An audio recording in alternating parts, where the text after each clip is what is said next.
Right now I'm doing tips, and the next tip I want to share with you, it has to do with what happens when you block a door or a pathway into a home or somewhere in your home.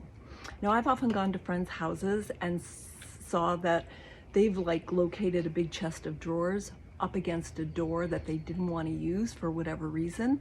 We all have space constraints. We all do things not realizing that when we block a door or a window, we're blocking life force energy from entering that particular door. Now, it doesn't really matter whether the door is super functional or not functional. Unless you want to fill it in and make it a wall, it's still considered a door. So what we do in those situations is we take a red string. This is from the 3-door system and from the Forum School of Feng Shui.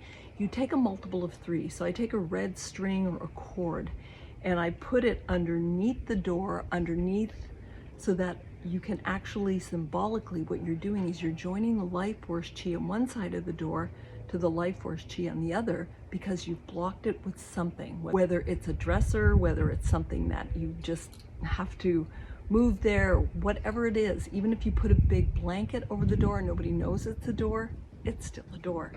So multiples of 3, so 9 inches of a red cord, and you put it under the door to the other side to actually join the life force energy of those 2 rooms. Now, it's good to say a prayer. I do have little secrets that I use to join that when I'm there doing it for somebody, but I share that with clients and it's a little difficult to share it here.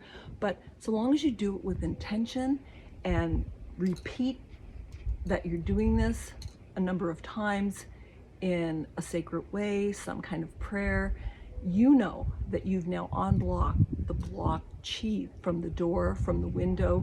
There's a lot of things that we can do that tend to block energy flow, and we're sometimes not aware of it. So I'm talking about a door, talking about a window that may be blocked by a headboard or blocked by something or other. Go around your house and look to see if there are blockages in your house anywhere. It could be something simple that you've never noticed, but when you go away for a couple of days, it's always great to walk around your house and look for things that are just a little off. Once you've been away, you can actually look through the eyes of somebody who hasn't seen this particular house or space.